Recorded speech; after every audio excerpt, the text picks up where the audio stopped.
that's what a power team is all about. They're there to protect you. They're there to save you a lot of money, but they're there also to make you a lot of money because they've got the specialist skill sets in their areas of expertise that there's no way that you can be an expert in as well as trying to run a business.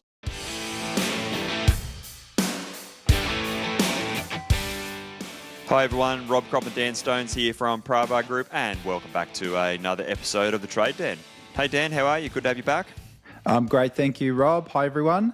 Really looking forward to today. It's a very important topic. It's something that everyone needs, and we're talking about power teams. And we're not talking about, when we say power team, we're not talking about your ground crew or your office crew. We're talking about the people that are the external professionals and advisors that help build your business in a way that's safe, that it's the way that it should be built within the confines of the laws, the regulations, the professional advice that you need. And I think this is where a lot of business owners go wrong, because they think that they underestimate the cost or the opportunity cost of business decisions, and the idea of not making a decision, the idea of making the wrong decision, all of it comes with a cost. And I think having the right power team around you minimizes the penalties or the tax, if you like, of trying to do this all by yourself. Yeah, when I think about a power team, it kind of comes in two layers of support. There's either those advisors, or there's the specialists. And when I think about what an advisor is, they're the people that somewhat help you on an ongoing basis to help make the strategic decisions. They're like your coach, your accountant, your lawyer, almost someone you advise. They're almost in your pocket, your inner circle of people who make those ongoing decisions with you. But then you're always going to have those specialists who they can either handle a certain function that you want to be able to engage someone for, or it might be a specialist project type of thing that you want to get them involved in. So this power team can somewhat come in two forms, but it's about understanding who's who in the zoo and the role that these people play. Yeah, and I think the other thing is that continuity you spoke about, your advisors and people like that, keeping them up to date, keeping them close, and you're touching base with them often. For me, specialists, like you said, an IT person or someone that's coming in to help with a specific project, a specialist marketing person, they're people that you'd bring in for specific moments or times or events that happen in the business, but they're just as important a function in the business or in that power team. So some you'll hire directly, and some you'll pay for the specific service as it's needed at the time it's needed. I think it's important that we remember that when you're trying to grow a business, that it's not about your power team isn't a set and forget type of thing. And I know it's like when you're trying to get a business out of the ground, you're somewhat bootstrapping this business, and it's almost like you've got to find the best person you can at what you can afford at the time. And it's important to remember that as your business does grow, there's going to be times where you as a business owner, or the business naturally does outgrow your advisors and your specialists. So the people that help you get to here aren't always going to be the people that get you to where you want to go. And that's okay, isn't it? Yeah, of course it is. I think it's a sign of growth. It's not a personal attack. You're not dumping people. You're not selling out, or whatever it is that might be in your mind about what a good bloke would do versus someone else. But what you're really doing is picking the right people to help you along the way. And like we said, the penalties will be there regardless, whether or not you've been loyal to that person or not. But as your business demands more, you do something wrong, you make a wrong step, you will pay the price for that. So part of that is not having the right advice on the right people in your corner. So I think there's that element as well that people think, well, I've ticked the box, I've got an accountant. Great. But just as you said, you get what you pay for to an extent. Not all accountants are equal just because they can say they're accountants. And I've seen countless times with clients where it's blatantly obvious that you've got to change accountants, but the mindset is almost like, well, why? I've got an accountant, why do I need a different one? But I think this is all coming back to, it's time to grow past that. It's time to stump up, because you can access that next level of advice. There's a lot of differences in terms of people, even though they call themselves the same thing in this advisory world. Definitely, and I think a lot of people go down the line in business and they either hang on the loyalty of that relationship that they've got, or they don't know what they should be looking for, or they don't know that they're actually being underserviced from a service point of view. And so, someone that if your business is turning over $500,000, that marketing agency or IT person or accountant might have served you well at that point. But as your business grows and as you grow and things become more complex, you've got to understand that sometimes you need a more complex relationship and advice, and that's really important. So the bookkeeper that got you into the business may not be the bookkeeper you need now. The account that helped you when you're a one-man band may not be the advice that you've got now when you're running a $3 million business. The agency that helped you just get out of the ground and start a basic website may not be the agency that you've got now. And so, as you said, evolution is inevitable, growth is inevitable, and sometimes you naturally do outgrow people in your power team, and that's okay, because the people who helped you get into business aren't always the people who need to help you today and going forward. And having the right people around you can not only save you a lot of money, but it can unlock a lot of opportunity in terms of growth in your world with the right advice. And that's why today's episode is so important. Yeah, absolutely. So let's have a look at the power team in detail, who they are and the roles they play, just to give you some ideas about the scope and the amount of work that can be done by these essential players. And Rob, I think the first one, without a doubt, has to be your accountant.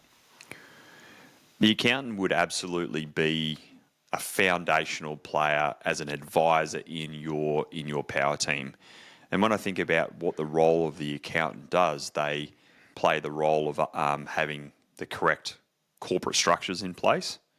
They obviously play a key role in terms of tax, and tax advice, tax minimisation, and keeping your compliance underway. But then where I think a lot of people miss the trick with their accountant is that they don't lean on them or leverage their advice throughout the year to be able to get advice from them from ongoing decisions around implications around purchasing vehicles or putting on new people and all those types of things throughout the year. And so your accountant is more than just someone that you speak to once a year at tax time. They're really that person that should be in your corner for around structures, tax, and then ongoing, not necessarily coaching or business advice, but it's the implications from a financial and taxation compliance side of things when you do make those decisions within your business.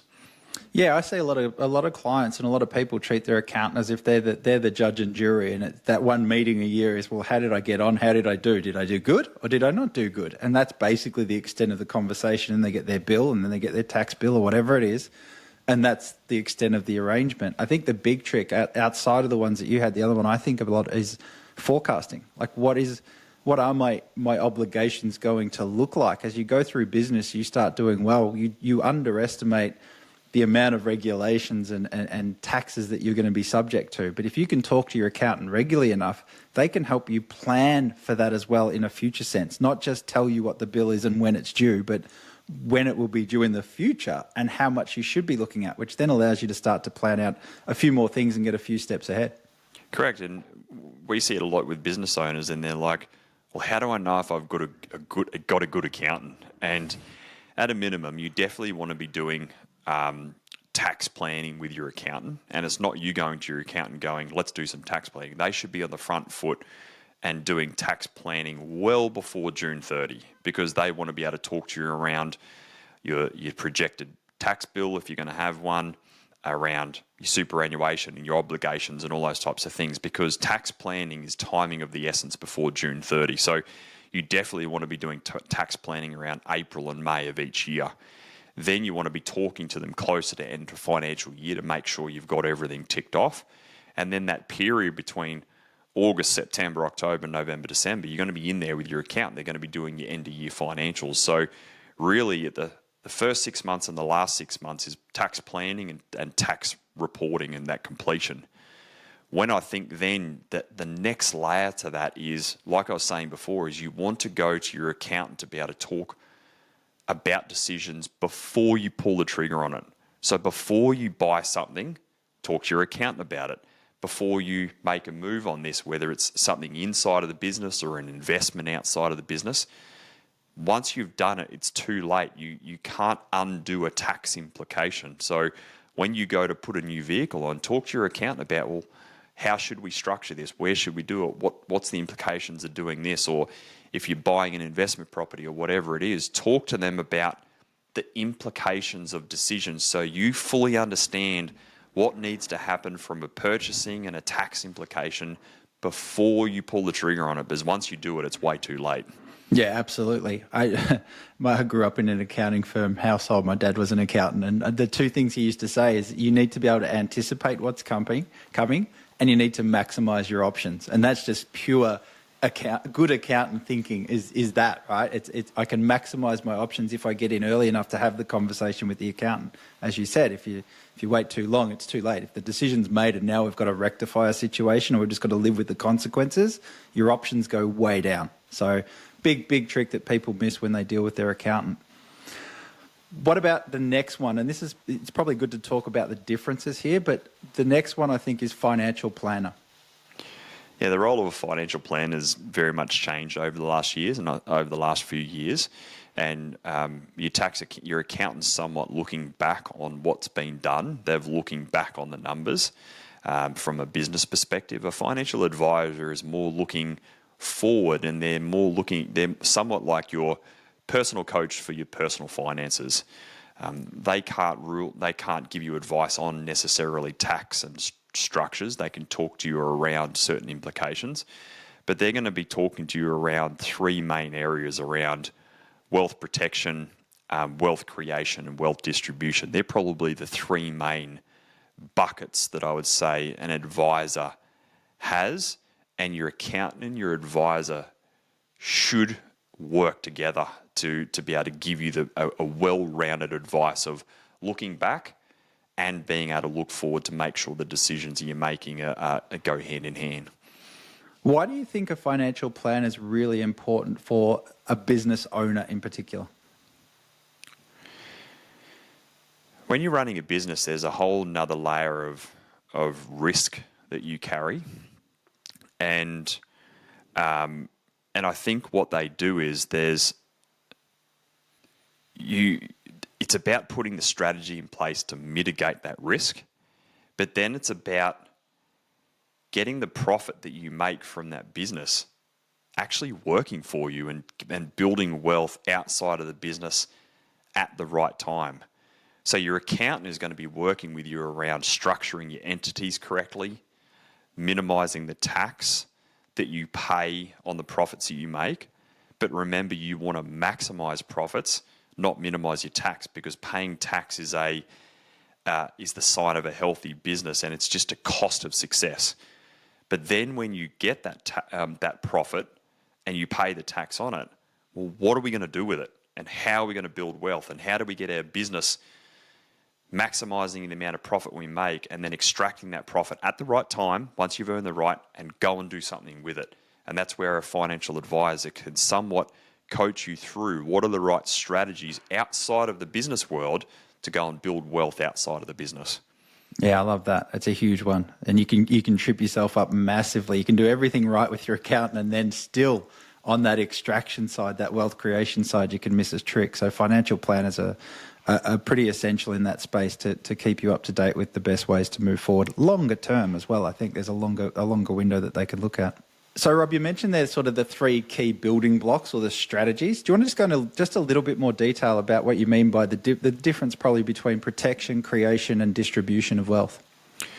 Yeah, when I think around protection, that's probably the fundamental layer of just having the right mechanisms in place. I would say that's probably getting your structures in correctly, mitigating any risk management that you've got, any powers of attorneys or anything like that at a foundational level.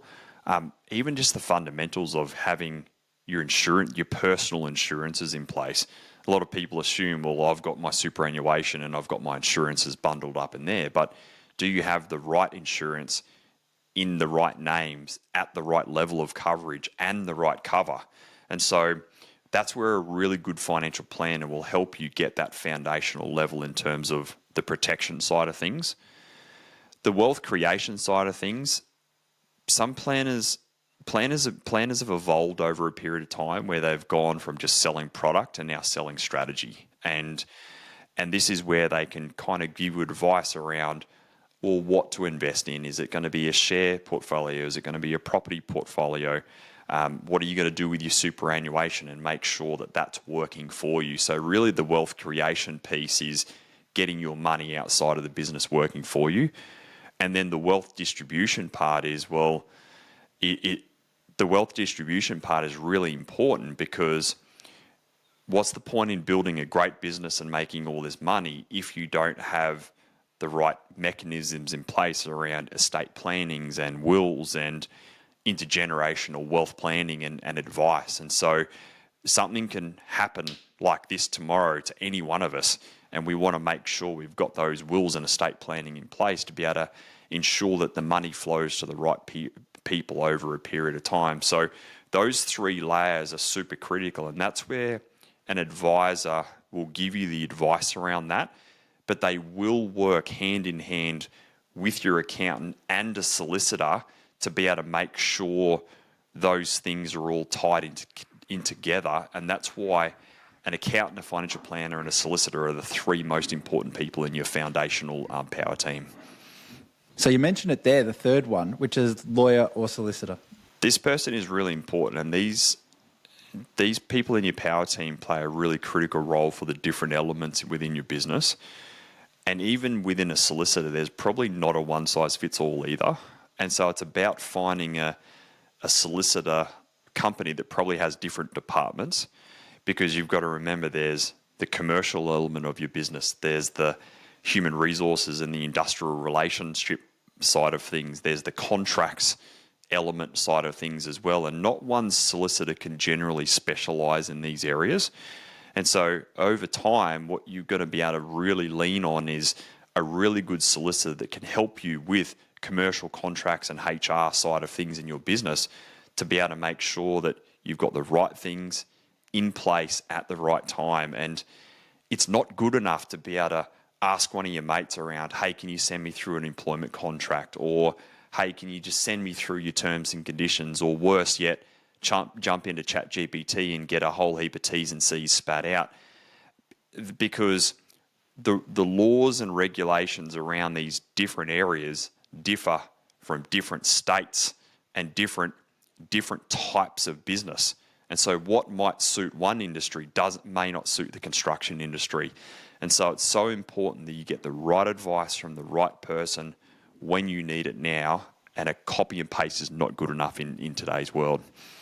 Absolutely. Underline that 100%. All right, let's move into this one. Now, I don't know if I need to put a little time box around this one, but let's talk about it anyway. It's super important. But what we're going into now is business coach or mentor. Huge one. Why do you think people need a coach or mentor at different phases of their journey? I think there's everyone that gets into business, you start a business, you have a goal, you have an idea about where you want to go. And invariably, you're going to come up against challenges. You're going to have obstacles. You're not the first person to, in business coaching sense, start a business. You're not going to redefine the business world. You're not going to redefine your trades business. So there are clues, there are ways to do this. We say it all the time, success leaves clues. The people that study this, the people that coach this, us as coaches, we know what that path is. We're like your guardians, your mentors, to help you work through those challenges, to give you an outside perspective, and to make sure we can be your eyes and ears watching out for you from the sidelines, to ensure we minimize the mistakes you make or the troubles you find yourself in. It's not that we say we eliminate risk or we guarantee success, but you ratchet up your chances of success if you've got the right people around you, people with experience, people with knowledge, people that have studied and know the journey ahead. And I think for me, that's a simple way of looking at it. But for me, that's what your business coach and mentor does. Yeah, they're either there to be able to help you with a skill gap. So it's a skill set thing, a level of guidance or mentorship, or it's a blind spot in your mindset. So it's either it really is a skills experience or a mindset thing that you're going to be working through with your coach. Now, a skills thing is if you want to keep growing and expanding, you have to learn new skills. There is no two ways around it. You've got to be continuing to evolve your skills around pricing and knowing your numbers and management and leadership and recruitment and retention and culture and everything. That just comes with skills. But I feel the true power of a coach is it's more than just skills and strategy. It's the mindset element, and you don't know what you can't see, and we've all got blind spots. And I think that's the real power of a coach, is more than just skills and strategy. It's the ability to help you work through challenges when you come up against it. It's your ability to help you see something that you're not seeing, like a blind spot, and really stretch you in your mindset to be able to help you unlock your potential that already exists inside you. You just haven't tapped into it. But that's really that's the true power of a coach, isn't it? Yeah, I think you said it there. Keep you sharp and stretch. I think that's the thing, to keep you striving for it. I think that's the secret of good coaching. You're always moving forward in that sense, with a bit of tension and a bit of stress in terms of, well, I really want to get there. There's work to be done, and they're always sort of outlining that next step for you and helping you get to that next phase without ever just sort of saying you're there and all things good. So, yeah, absolutely critical to have your business coach or mentor in place. We're going to get into specialists in a minute, but I like to think around, in my world, I think around a specialist might be a bit of a sales advice or a marketing company or someone like an IT specialist. We'll go into them in more detail shortly, but I like to think of it as a football team, for example. You've got your head coach, and that head coach looks at the strategy and the direction, and they're there really to get the most out of the players and look at the culture and the team and the direction and all those types of things. But then you're going to have your forwards coach and your back coach and your nutritionists and all those types of things. The coaches in the business world is somewhat the overarching person who really surrounds you as the individual to get the most out of you and your business, give you the strategy, the skills, and create an environment for success. And then you've got the ability to bring in the specialists to be able to give you that specialist advice, because not every coach has skill sets in every area. We know that within Pravar. We're not experts in everything. We know what we're good at, we know what we're not. And that's where then specialist people in your power team can come in to be able to, where you can leverage off those key individuals or groups of people to be able to give you that advice. And that's what I see as the power of a coach versus a specialist as well. Definitely. It also, I think, bears repeating that, again, just as we talked about with your account and those sort of things, as your journey shifts and changes, so will your need for a certain type potentially of a business coach or a mentor. We don't sit here and say, hey, we are the best coaches in the world that you'll only need one forever, and that's all there is to it. It's the same thing. So again, this idea of, as you grow, as you shift, as your challenges change, you've got to be on top of this in terms of what you need right now that's best for you. And it's the same for the coaches or the specialists we're about to talk to.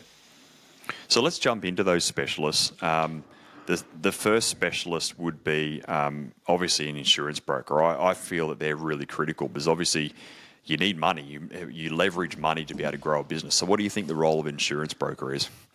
I think this is you'll go crazy trying to understand the insurance world, is what I've learned over the years. And having an insurance broker helps you obviously shortcut some of that process. They're the ones on top of it. They're the ones staying on something that is changing almost constantly. You look at it one week, you look at it the next, I guarantee it'll almost be different. It doesn't matter what it is.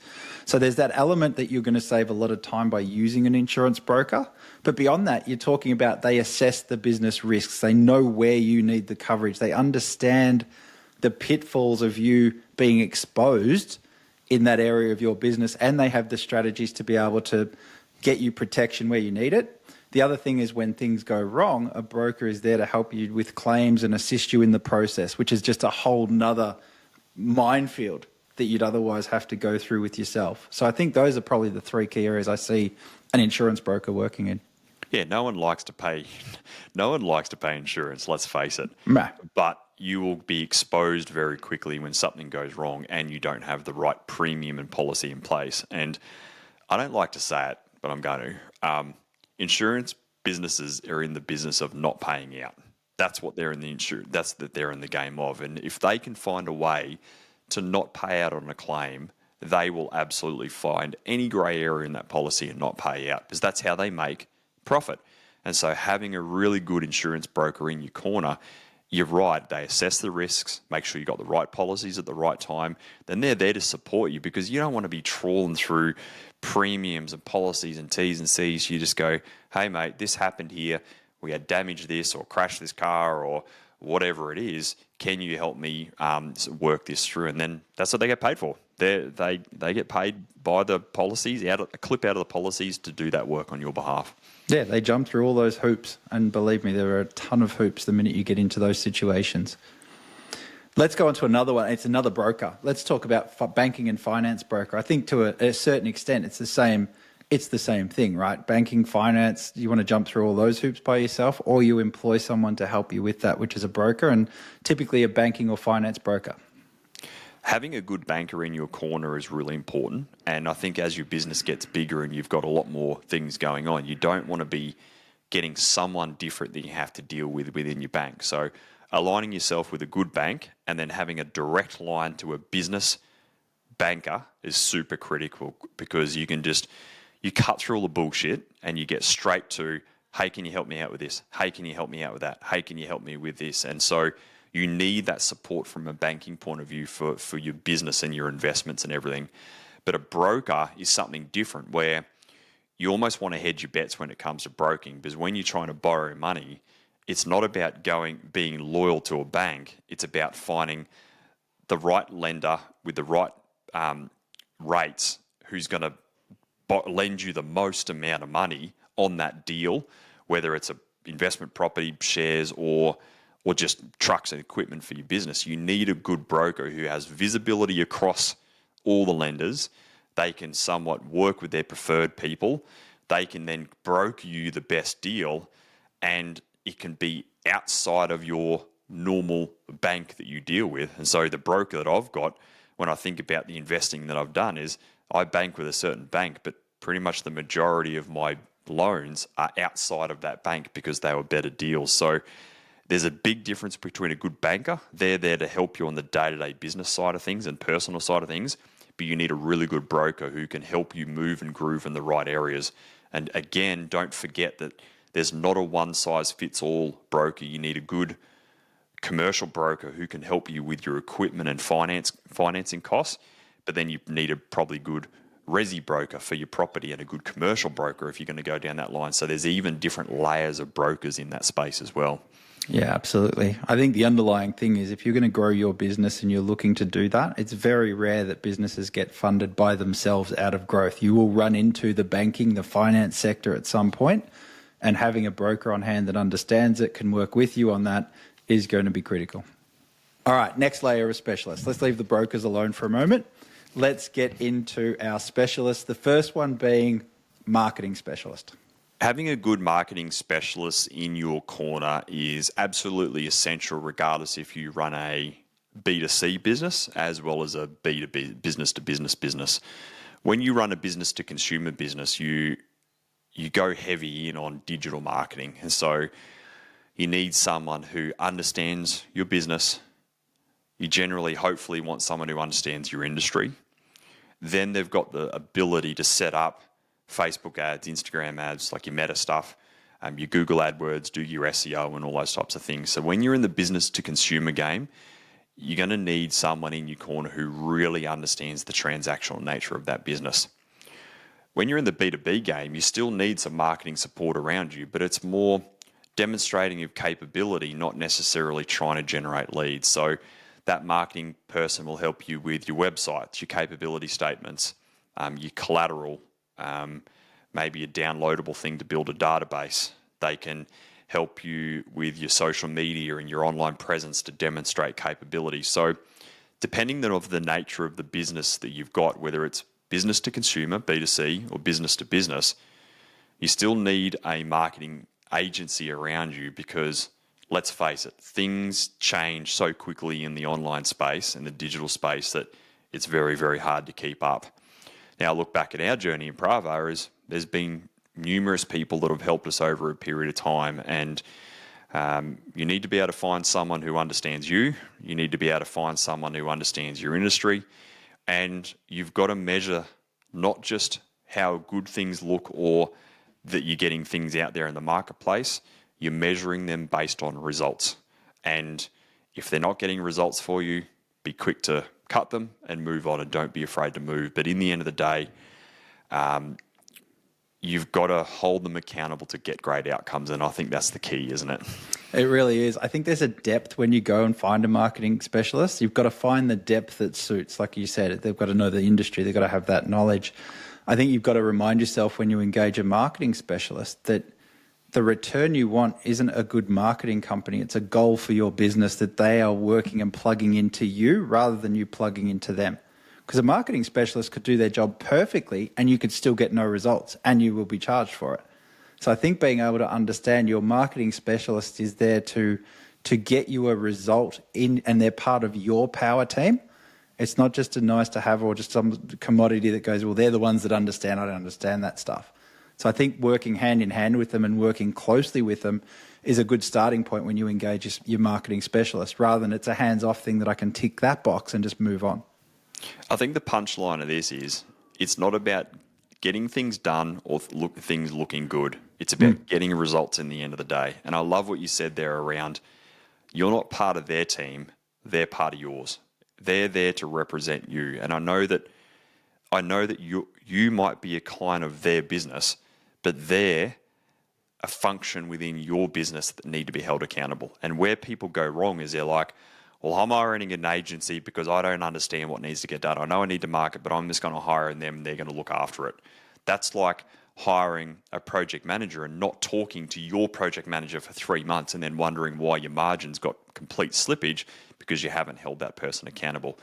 Even though you're a client of theirs, they're part of your business, they're your function, and you've got to hold them accountable on a week-to-week, month-to-month basis to deliver results, not just to get a job done. All right, so next specialist, IT support. Now, before we get into this, I'm going to tell a little story because this is I still find this funny. When I first joined Pravar and Rob put up the org chart, there was a box and it said IT genius. And for us, it was like, all right, cool, IT genius. I wonder who this is. And Rob just kept talking and then there's IT genius, and it was under his name and it was all sort of in line, and it was like, okay, cool, he's talked about IT genius. He must think he's the IT genius. And I think it was ages as we were going through stuff and working through things. And I was like, he's still mentioning IT genius, but there's stuff this isn't very genius, some of this stuff. But at the same time, it was like, who's IT genius? And he said, it's the company we use. And I was like, I thought that was just you taking the piss on our org chart that you're the IT genius because you're the one that sets up the computers and you're the one that delivers all the stuff to the workers and stuff. So it's quite funny. But IT support, we have it. And we're saying to people listening today that IT support's a critical part of your power team. Especially for those of you who are technophobes like myself. I'm absolutely retarded when it comes to tech. And Dan, you've got a tech background, so you understand this shit. But I hate technology, and that's why you need someone to be able to oversee all your backups and all the functions around calendar and your IT services, and it even goes beyond that around things around your equipment and your maintenance, and then IT support then can also flow into things around your software providers like your Xeros and MyObs and your job management system and your estimation support. So it's not just IT in its traditional form, it's also then the ongoing advice and support you get from a technology point of view. And let's face it, we live in a technological world and we need this to be efficient in our businesses. And I find that most tradies are technophobes like I am, and you just need good people around you at the end of the day. You do. I think beyond just the lack of knowledge and the gaps that they're filling in, I think this is a black hole of a part of a business as well. If you get your IT support, I would say wrong, but not wrong. If you underestimate the work involved in that, or you undercook your time spent in this space just because you're not good at it, you're going to be throwing dollars away left, right, and center. So there's a real cost benefit to be able to have a good IT support person in place. And it's not just a person, but a company or someone you pick up the phone and go, hey, I've got this. Someone you trust, someone who's not out to just purely keep selling you on the next latest and greatest thing, but someone who genuinely understands a fit for purpose, a good part of your power team, to be able to give you the right advice and the right support that minimizes costs or maximizes return. So you could either save because they've given you the advice, or you can implement what they said, spend some money, and you'll get the benefit in efficiencies and productivity from the technology that's available. So I think there's a real benefit to IT support, and there's a real cost to it if you get it wrong as well. Yeah, it's underestimated, and a lot of people think, I'll just get my admin to do that. But there's specialists out there who know this stuff back to front, and it's such an important part of your business. And I think this is what happens. I mean, you can flounder around in the dark looking for a solution, and the simplest one is like communications or something like that. How do I get this mobile phone transferring numbers, and what do I do? I'll just hand it to someone, and it never really gets solved. It just becomes a gigantic pain in the ass for everyone. But if you have someone in your IT support crew, they can point you in the right direction and go, hey, this communications platform exists where using software or technology or a subscription, you can get exactly what you were looking for. And you get time back, you save money, you get more productive. So you get all those benefits, but you probably would have missed that without the right IT support in the first place. And let's face it, you get leverage in a couple of forms. You get it you leverage money, you leverage through people, or you leverage through good systems. And that's why a broker or a banker is good to help you get money. Your people is your internal power team, your own people. But then your systems come through technology and systems and software. That's where that leverage piece comes through. And so this is why it's so important that you get the right people around you. And it's not, it also goes as far as saying where it's not like, oh, well, I've set up Simpro and I'm all good to go. It's the constant reiteration and the unlocking new capabilities within your software and systems and technology that you've got to ensure that you're maximising the benefit out of this stuff that you continue to pay for. Yeah, absolutely. Let's look at our final one. We sort of ummed and ahed about throwing this in, but we didn't want to assume that everyone did this, and some people start with it and then they forget about it. But let's come back to it, and that's your industry body or your industry association. I think a lot of people know that, well, they're a part of their industry body, whether it's master plumbers, master electricians, master builders. Everyone's got a industry body that they belong to in their trade. But where people go wrong is they don't leverage and utilize that industry body correctly. And whether it's a decision that they need to make or a bit of advice that they need, I'm often going back to clients and going, well, have you gone back to your industry body and asked that question? And so I think it's one of the most underutilized subscriptions that a lot of business owners in the trade space make, is they're a member of the body, but they don't utilize the resources and the people and the contacts and everything that exist in that industry body to be able to get the right advice at the right time.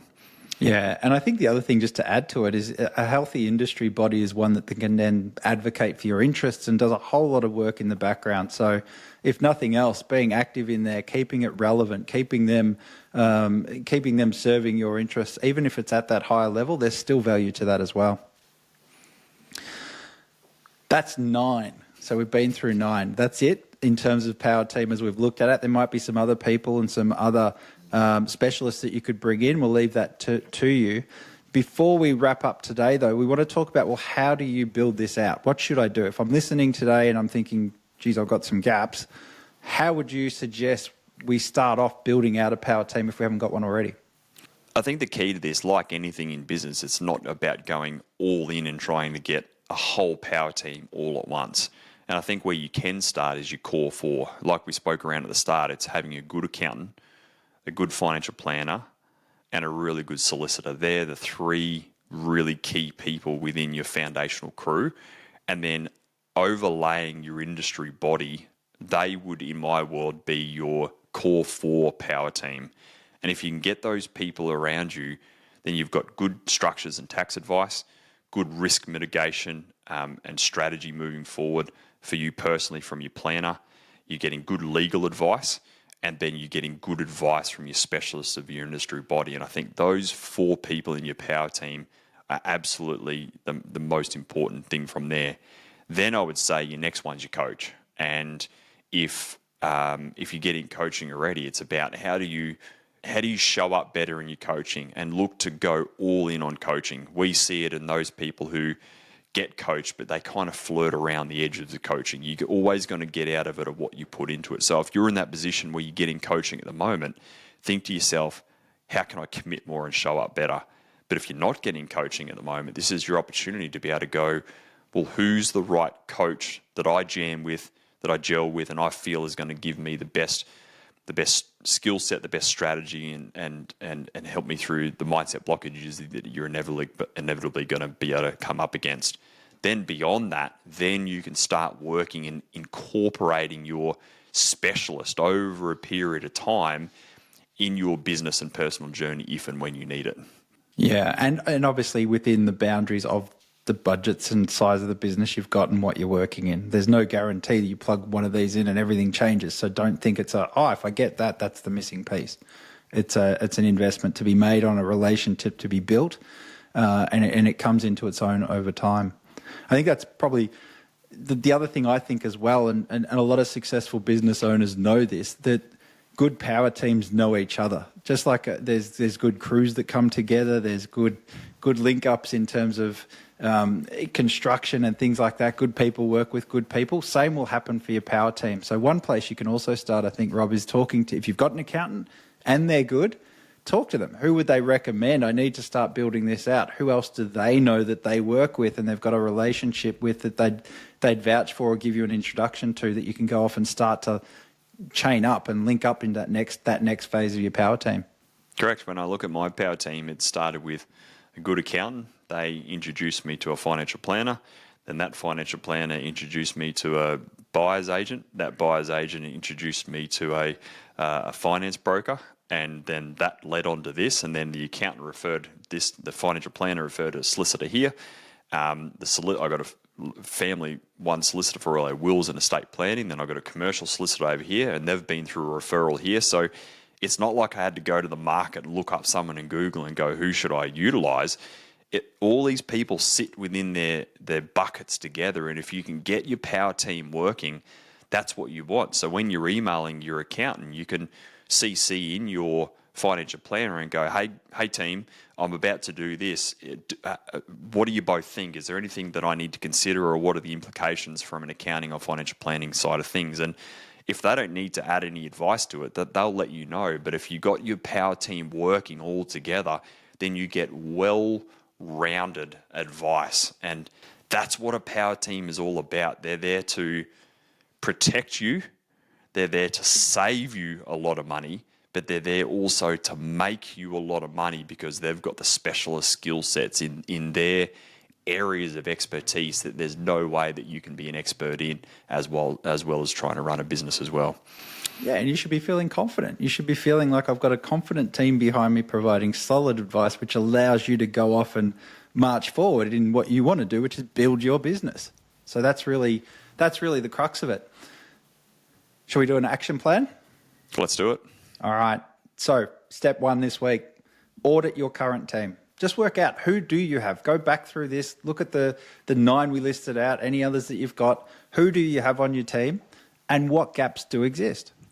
Once you've done that, go in and identify your biggest challenge right now, the one area where you need the most help or where you think you could benefit from having a new power team member coming in. And then as part of step 3, talk to someone who's in your power team, like we just said, your accountant or whoever it is. Have a chat to them and see if they can introduce you to the right person, or go out and get some referrals and ask some other business owners that you admire, you trust, they're doing a good job. Who do they use? And go out and ask and have some conversations and try and find who that next good member of your team is going to be. Then no matter which way you go from that point, whether you engage or not, and I think this is the critical ending point, is that you're still going to have to make the decisions. The responsibility is still going to be with you about what step you ultimately take. In the end of the day, you're absolutely right. In the end of the day, your power team can give you the advice and the strategies and offer up their suggestions based on their area of expertise. But in the end of the day, it's your decision and your responsibility for the achievement of your goals, your dreams, your future for you and your family. And we can never forget that. They're there to be able to inform your decisions, but they're not there to make the decisions for you. You've got to step up and make that decision and take the action.